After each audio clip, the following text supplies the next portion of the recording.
Yeah. Okay, how you doing, guys? Good. Yes, I'm glad you're here. I'm very happy to be here.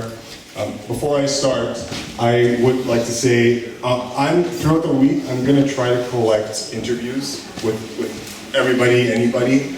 If anybody has something that they'd like to say, that I'll put up on my YouTube channel, anything. It can be as simple as, hey, Martyr, screw you. I don't care what it is. If you have anything you'd like to add to a compilation video, then feel free to just tell me. So, anyhow, energy management, the key to boundless vitality. That is the more professional sounding title. What I really wanted to go with was how to unlock the keys of the universe, but that was a little bit more bold, so I thought I'd keep it tame. So I want to talk to you about energy and vitality and what it is and how to cultivate it. Yeah. So, and forgive me, I don't have like a remote, so I kind of have to do this by hand. But okay, so in vitality management, we are beset with challenges. The modern structure, the modern world around us, it's been erected and it makes things difficult for us when we're trying to cultivate vitality in our lives, right? So you'll have all sorts of challenges thrown at you, whether it's advertising. Okay, we see advertising everywhere you go, just constantly working itself into your unconscious mind, right? Everywhere you go, whether it's TV, YouTube now, advertising, it's everywhere. Conveniences, bad food at, look, barely even the click of a button. You can be just reclining on the sofa, doing nothing, drooling possibly. You pull out your phone, food, and then all of a sudden, you know, a Fox Appendix burger is at your door in seconds, right? So it's way too easy to do the wrong thing. Excuse the, I don't know what's wrong with it. It's just way too easy to do the wrong thing, right? Social gatherings, that's another huge challenge. I'm sure many of you have experiences with social gatherings being difficult for when you want to stick to your diet, right? Stick to your comfortable, vitality-preserving habits. It's always a problem. It's straight up idiots, right? You're going to deal with these very often. I won't elaborate on that. You guys know what I mean. Food quality. It's hard for people to find good food sometimes, depending on where you live. You might live in some remote area and it's just not available. Good food is not available. So that's a challenge. I'm not sure how octopi made this list, but somehow that's a problem. It's not. It's just out there. Availability, variety of good food. Anyway, I'm not going to go through this whole list, but there's a whole bunch of challenges that get in the way of us trying to cultivate good vitality. Okay, that's all I'm trying to say here. The microphone only seems to be working when you have it very close. It's whooping? Only working if you have it very close. I'm so sorry. It's only what, yeah, okay. So do I have to hold it like this? Energy. Energy is the fuel of life, okay? When we're talking about cultivating energy, we're talking about electricity, right? Power, energy.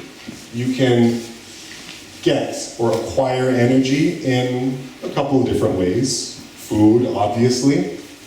I should say, I'm going to be saying a lot of obvious things to you guys, so don't feel insulted. It's just that I've felt that over time, this is how we learn. Just having very, very simple elementary concepts just repeated in a certain way. So yeah, food gives you energy. Wow, yeah, great, Eli. But of course, we get energy from our food. The air, right? The air that we're immersed in 24/7, it's charged with energy. It's rich. We absorb it in some capacity. We don't exactly know how it works, but we do, right? Water, of course, we get energy. We get fuel. We get sustenance from water, all right? I'm not going to go into this. We all know how that works. Sunlight, another source of energy. And again, I'm not going to get into specifics, but this is an article from Science World, and this was kind of interesting. They're kind of talking about how the human skin is like a solar panel. It works much like a solar panel. I'll just read to you what it says here. It says, both the human skin, and that's quite blurry, okay. Both the human skin and solar panels work through a circuit. Gosh, that is quite difficult. It's reading without reading. Yeah, that.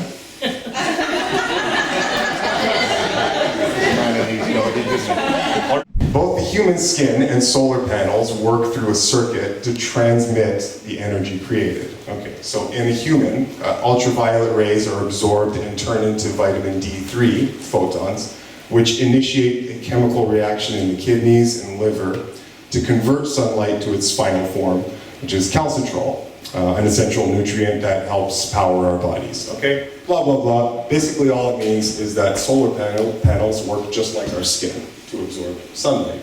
It's a phenomenal thing, and we get energy that way. You never quite end up looking like this character on the left here, but that's okay. Grounding, I'm not going to get heavily into this. You guys are all familiar with this by now, but you get energy by just touching the earth. Right? We're electrical beings. Every tissue, every bone, everything in our bodies conducts electricity, and so when we're connected to the ground, it balances us in many different ways. One thing that happens when we are grounding, when we're touching the ground, there's a phenomenon inherent in cells called the zeta potential. And I think what I'm going to do is, okay, so I'm going to need a volunteer for this little part. Don't bother raising your hand because it's not going to matter. I'm just going to pick somebody. Okay, get on up here. Get. Okay, all right. So what we're going to do is I'm going to give you an object here. It's just, I couldn't find anything. It's just a stack of cards. Okay? So what we're going to do is we're just going to play catch. All right? So I just want you to toss that to me. Okay? Yes? All right, keep going. Yeah, we're just playing catch. All right? Just playing catch. And we are apparently we're having fun. So you'll notice that like, human beings actually do this, and they do it, and they obtain amusement from this action of hurling projectiles at each other. I don't know why, but this is a game. This is a social engagement. Okay. So now I'm going to do the exact same thing, and the only difference this time is you're going to be playing catch with an imbecile. Okay. All right. Here we go. Come on. What? Toss me the cards. What's wrong?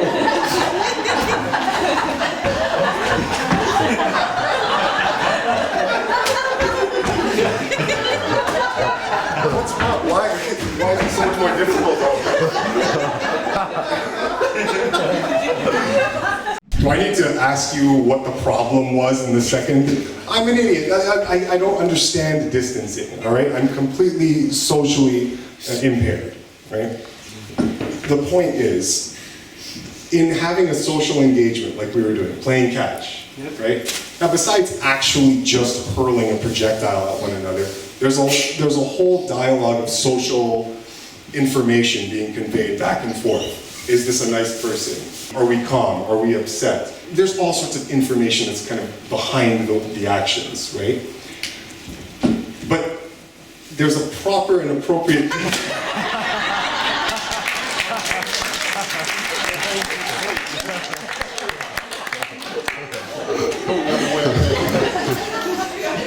You villain. There's a proper and appropriate distance that needs to be maintained, so all that information that we're sharing to be effectively communicated. The second you do something really silly and just violate this kind of law of proper separation, just things go wrong. Right? I cannot interact in the same way in any meaningful capacity. I can't play catch. I can't. So everything is impaired. So if you think about that, that's what we're talking about. Thank you so much. Yeah, thank you so much.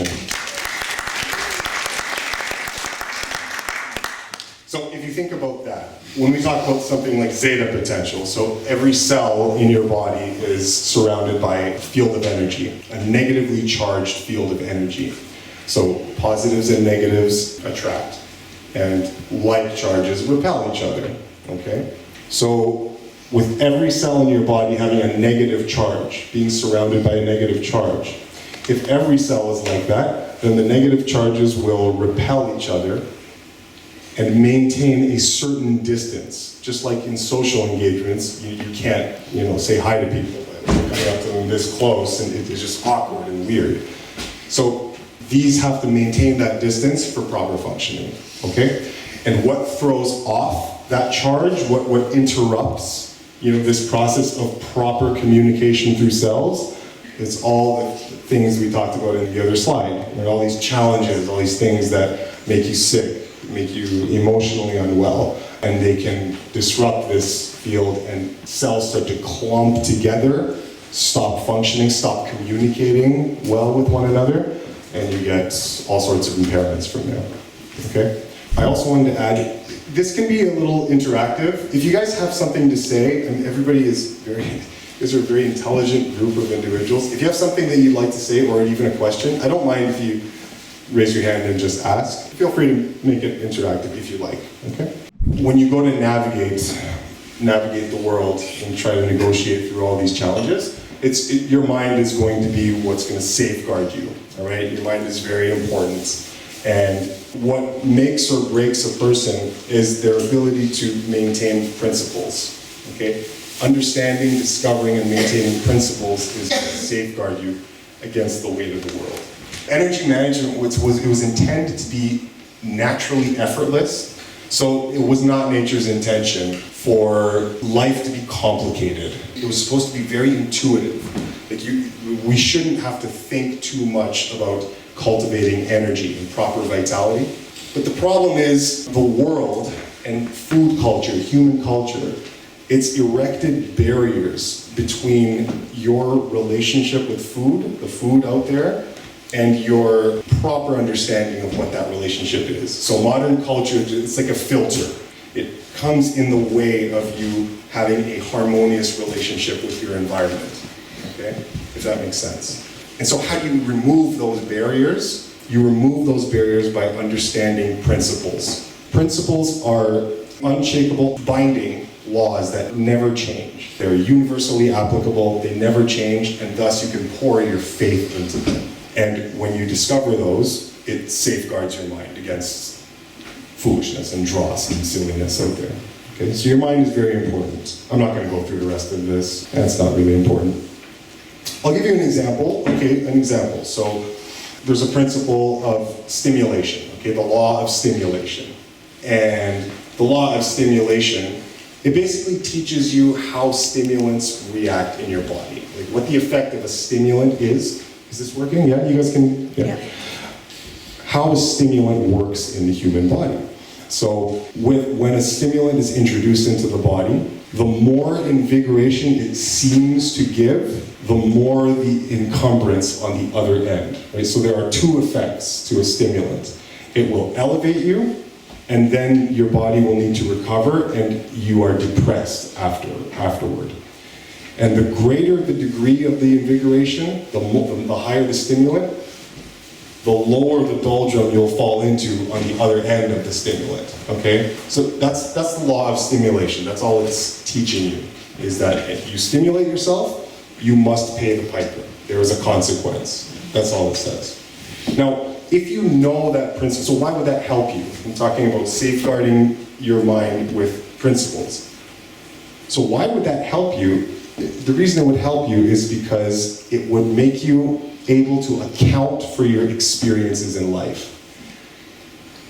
It's a problem where we have all these experiences, but we have no way of accounting for them, right? We don't know how to explain them. And so the more principles of reality that you can uncover, the more you're able to account for all the experiences that you have in life. Okay, so this is why it's important. Okay? This is not a useful slide. Basically, I'm just telling you that you learn principles. It's as if you erect a shield against the regurgitations of the masses, right? That's all this is saying. Okay. Okay. So vitality management. When I'm talking about vitality management, what I'm also saying is I'm saying conservation of energy. Okay, vitality management, conservation of energy. I'm using those two terms synonymously. And in order to demonstrate what I mean by vitality management and conservation, and subsequently give you guys literally the keys to life, the keys to boundless energy and vitality. Imagine the audacity of me claiming that that's what I'm going to do in this lecture, and I'm going to make reference to a video game in order to do this, all right? So, Skyrim. Are there any gamers in this room? Has anyone played this game, Skyrim? No? Okay. At least a couple of you. That doesn't make me feel like a complete nerd. All right. Anyway, it's a fantastic game. It's a role-playing game. You can get lost in it. It's just this incredibly immersive game. No one wanted to believe they even existed. And when the truth finally dawns, it dawns in fire.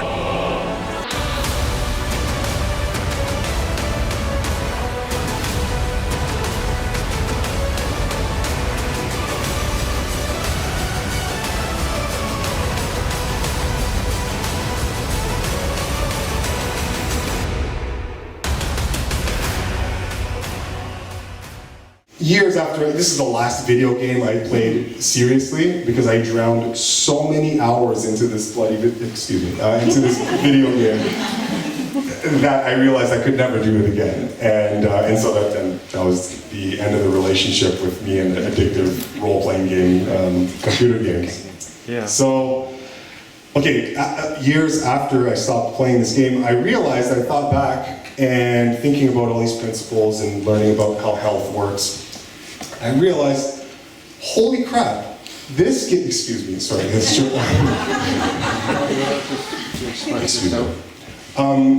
Holy moly. This game is a flawless analogy for how vitality works in the body, okay?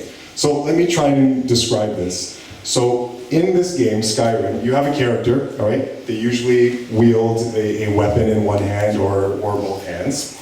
And you have this thing called, it's not a life bar, it's a stamina bar. And so what happens is whenever you press a button, okay, on the controller, your character takes a swing with his sword, makes an attack, right? I press the button, and just waits there if you don't press anything. You press the button again. You press it twice. Right? It just does actions. Now every time you press that button, a chunk of vitality, that is stamina, is depleted. Alright? Every time I press that button. So if I press it twice, it goes down. I press it again, it goes down. It recovers quite quickly. But what that means is if I press it too many times, I will run out of stamina. Now, the game punishes you every time you run very low on stamina, if you get to 0, okay? So if you are like some people, some people, they don't get video, they don't know how it is. So a game, you just press it. They don't get it, right? When you're that kind of video game player, the game punishes you for letting this stamina bar run to 0. So if I press the attack button, let's just say 4 times, my character might do something like this.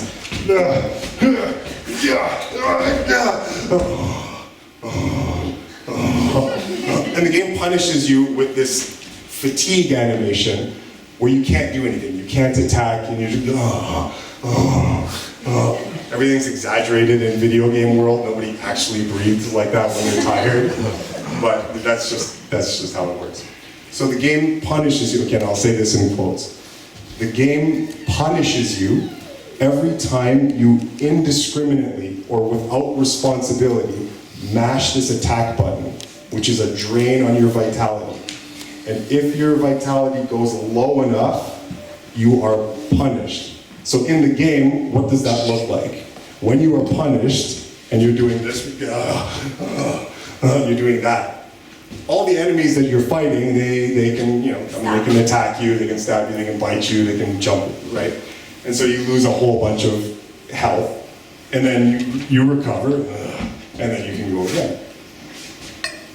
So if you're good at playing video games, and I know I'm spending a lot of time on a video game slide, yeah, just bear with me. If you're a good video game player, then what you would realize is I can't just, without responsibility, okay, without good management, press this button over and over and over and over in quick succession, because I will deplete myself. So what you would need to do is you would need to press the button. Let's just say I'm fighting a room full of misshapen orcs, okay? I press the button once and I attack one person. But then I back off and let this thing recover a little bit. Maybe slink back a bit, maybe attack another guy, and another, and then back off a bit. Maybe hold up the shield, block a couple of attacks, recover. Right? I'm managing my vitality, all right? I'm managing myself so that every time I incur attacks, which takes a chunk of stamina away, I allow enough time to elapse for me to recover so that the next time I swing, I'm never actually hitting zero, okay? Does that make sense? You guys understand how that works? Now, you probably can see where this is going, and I might not need to expressly tell you how that relates to life, but it's perfect. It's exactly how vitality actually works in your body, right? If you can remember that, that's what we're talking about. We're talking about the effective management of how many times you tax your vitality by doing something in life. And if you make the very silly error of depleting yourself completely, the creator of the video game, the programmer, or in this case Mother Nature, God, whatever, punishes you by making you weak, and now you are susceptible to enemies around you hurting you, right? It works out exactly perfectly. I was just so happy when I realized, oh my God, yes, video game. So that's how it works, okay? Or at least that's the best analogy I could find while still being silly.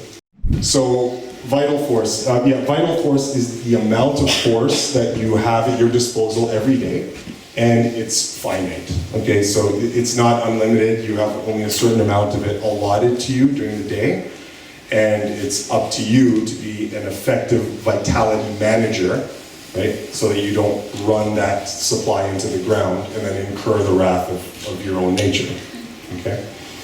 So all your operations, all the body operations, your emotional energy, your thought energy, your physical energy, anything, thinking, breathing, whatever, these all require energy. Anytime an action is taken, a change is made, it requires energy. If I think of an apple, that requires energy, right? Not as much energy as if I were to play catch or something with an apple, but nonetheless it's a drain.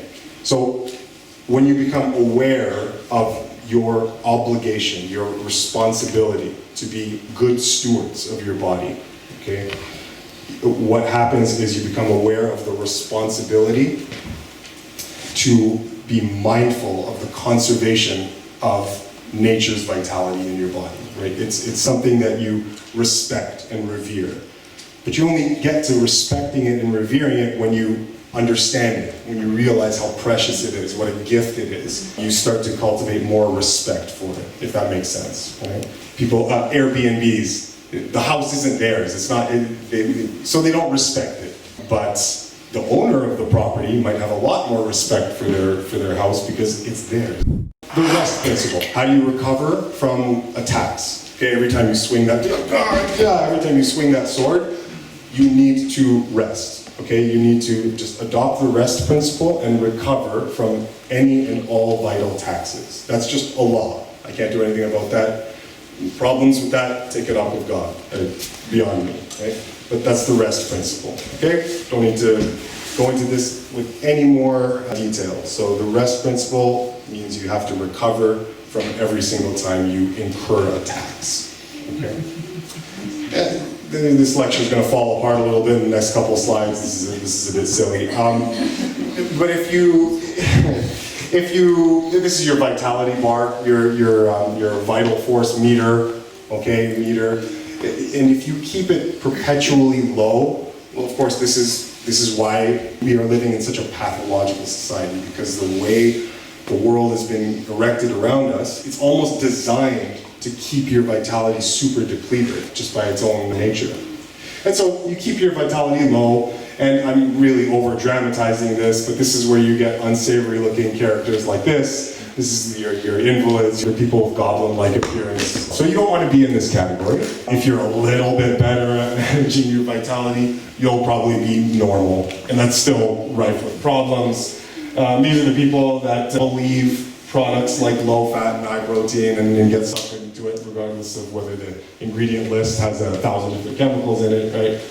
They smell bad. So you can make a lot of poor choices and still only be capitalizing on a little bit of what true vitality has in store for you. And if you are a fantastic energy manager, God mode is a little much, okay?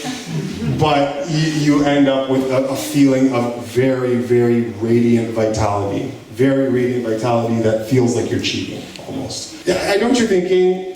So I've got a slide that says God mode here. In the back, we've got Zeus. And in the front, for some reason, we have Batman. And I know what you're thinking, like, isn't Batman just a rich dude who's kind of a jerk?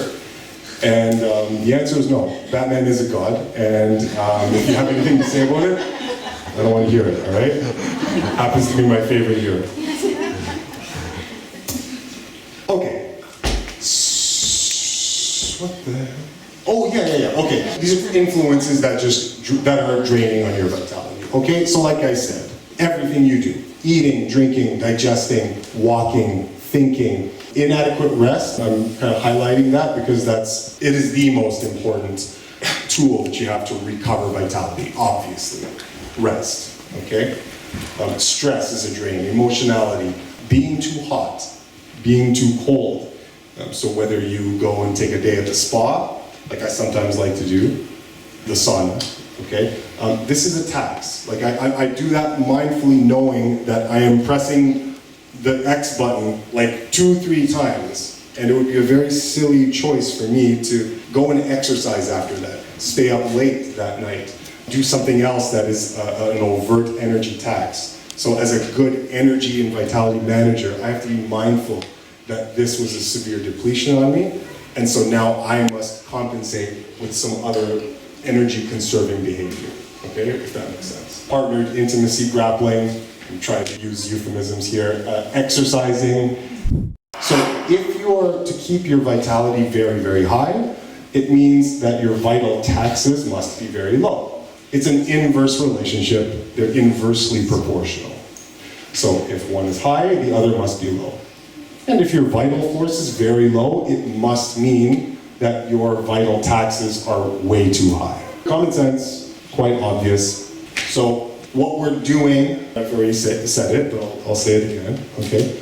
Our objective when we are dealing with conserving energy, and I'm telling you now, conserving energy and behaviors that conserve energy in some capacity, you do enough of them in a given day, and that is the key to literally living a boundless, energy-rich life, okay? Conserving energy properly. When we eat food, it's not necessarily that the food that we're eating, the fruit and the veggies, is giving us all that we're looking for. It's that interferes less with what Mother Nature wants to do, wants to unfold naturally, just as your inheritance. And it gets in the way far less. So you have to incur far less vital taxes to deal with and digest all that natural, wonderful food, as opposed to some of the other things you could eat. It costs a lot more, and so you end up losing more energy in doing all of the things of regular food culture, and only a fraction of that when you eat properly and live properly. Okay, this is really about mindfulness. We are being very hyper-mindful of all the things that are robbing us of vitality, and with responsibility, making amends for them. And the problem in life is that most of us walk around not knowing that many of the things they're doing are severe. 10 minutes left? Okay, cool, thank you. Are severe taxes on their vitality, right? That's where all the problems show up. And I'll show you, I'll get to that in just a second. How do we recover energy? Okay, so let's just say I do everything wrong, okay? and I just want a quick formula for recovering energy when I'm totally run down. This is kind of like your golden triangle of approaches or techniques that will absolutely guarantee that you recover vitality, okay? The first one, I don't have to tell you this is rest, okay? Duh, rest. However, if I really wanted to make sure to conserve energy, then one thing I could do is I could just go to bed way earlier than usually I'm accustomed to. So 9:30, 9 o'clock, even 8:40. So if there's some day where I just run myself to the ground, the very next day, I'm mindful to go to bed, even if when you lie down, it's so early that you're not actually sleeping. You're just lying there in bed awake because it's weird. You're not used to going to bed that early. Trust me, it doesn't matter. Even if you lie there without moving and not actually falling asleep, the time of repose counts, and it counts like double, right? You can't make up after midnight what you lose out on before midnight in terms of sleep, right? It still counts. So getting to bed up earlier, much earlier than you are accustomed to, that will help you conserve an immense amount of energy, all right? Sleeping conditions to turn off the Wi-Fi in the house, make sure that you're in a dark as room as possible, no lights, no sounds, don't listen to anything, right? Just keep it completely sense-free. Simplify your meals, okay? So another technique I can use is I simplify my meals, and that will help a lot. So dinner time rolls around, maybe the night before I had whatever it is. Lots of veggies, pizza, some wings, whatever it is. The next day, then my dinner might be just very simple. Maybe some salad and some tomatoes or something. Really, really brutal simplicity will help you conserve vitality. And then the last element there is skipping a meal. Skipping dinner in particular. Why do I say in particular dinner? Because if you skip dinner and have lunch, let's just say, I don't know, 12 o'clock, you allow a whole bunch of time for that stamina bar to recover. Just more time in the rest phase of the vitality circle, okay? So, yeah, skipping a meal. It could be breakfast, you could skip any meal that you're accustomed to eating. If you only eat 2 meals a day, skip any of those meals, you'll conserve energy. But preferably, skip the one that is closest to the end of the day, even if you feel very hungry and peckish at the end of the day, all right? If you start to feel that when you're doing this skip dinner approach, trust me, ignore the hunger feeling, just ignore it. Wait for the morning after, you'll feel phenomenal. You'll feel phenomenal. It's not something you do every day, but if I had to recover energy in order to prepare for whatever, some role in a film or whatnot, or some expenditure that I know is upcoming, one thing I would do is I would just skip my last meal of the day. And I would stop eating around 2 o'clock or something, 3 o'clock. And even if I'm a little like peckish at the end of the night, something magical happens during sleep, you'll wake up and you'll feel incredible. Whichever one of those techniques you use, you're guaranteed to recover energy very, very well, okay? The name of the game, and I think we're almost done. How much time do I have left? 5 minutes. 5 minutes? Okay, great, yeah. So, the name of the game is combinations. So we're all familiar with food combining, whether you are or not, it doesn't matter. But there exists a thing called food combining, where if you combine foods properly, then your digestion is optimized. If you combine foods improperly, then you have problems. So when we're talking about being a good vitality manager, what you're essentially talking about is combinations of lifestyle factors. Some being more of a drain on you, some being less of a drain.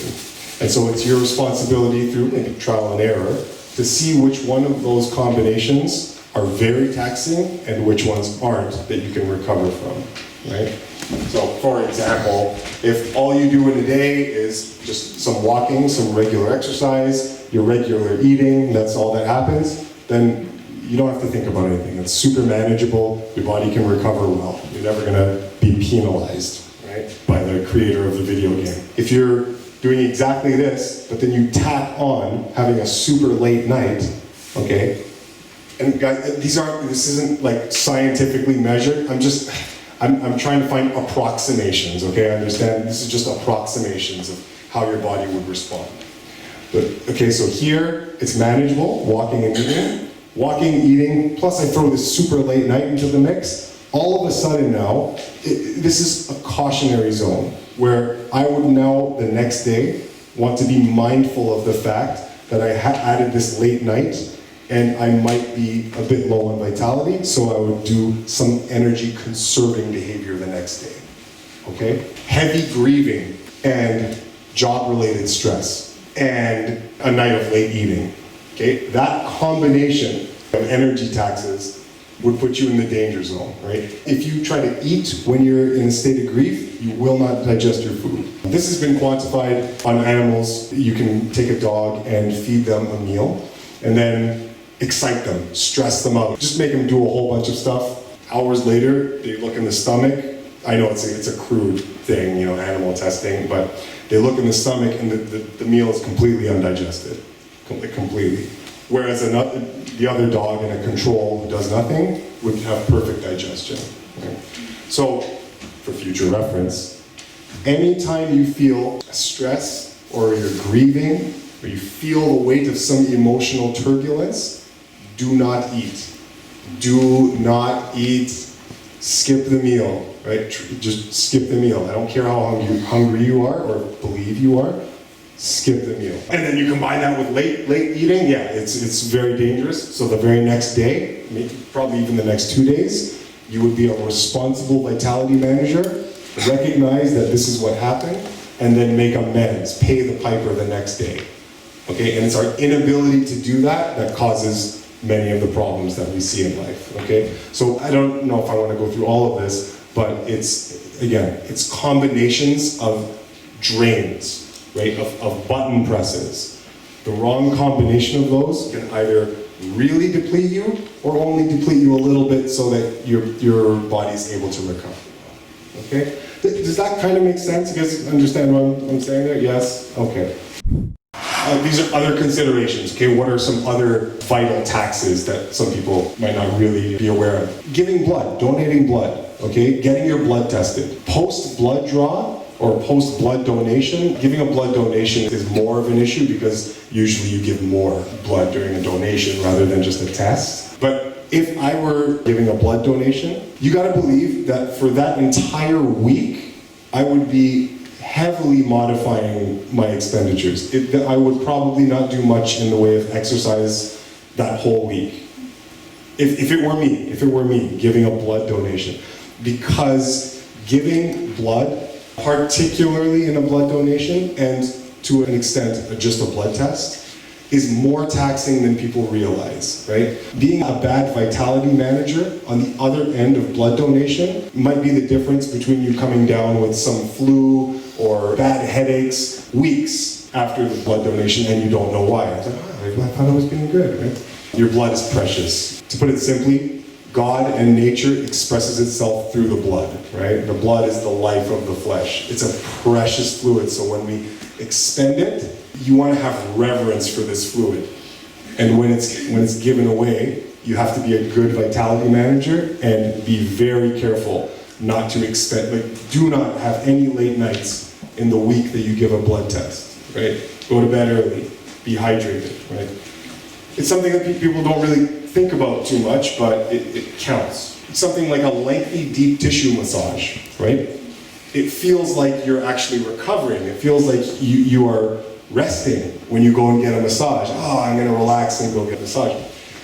Yes, but no.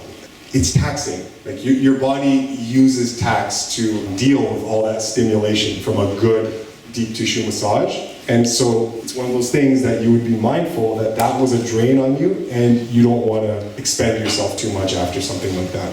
If I go to a sauna, spend a bunch of time in a sauna, you better believe that's not a day where I'm doing a lot of activity. You manage your vitality well. Final thoughts, okay, you're gonna be out in the world and trying to manage your vitality well. The weight of the world is against you, it doesn't want you to be healthy. Cultivating good habits can be tough. So when you're doing your thing at home, just be courteous, be kind to people, be forgiving. Don't create antipathy, contempt, conflict. Just operate by the love principle and all will be good.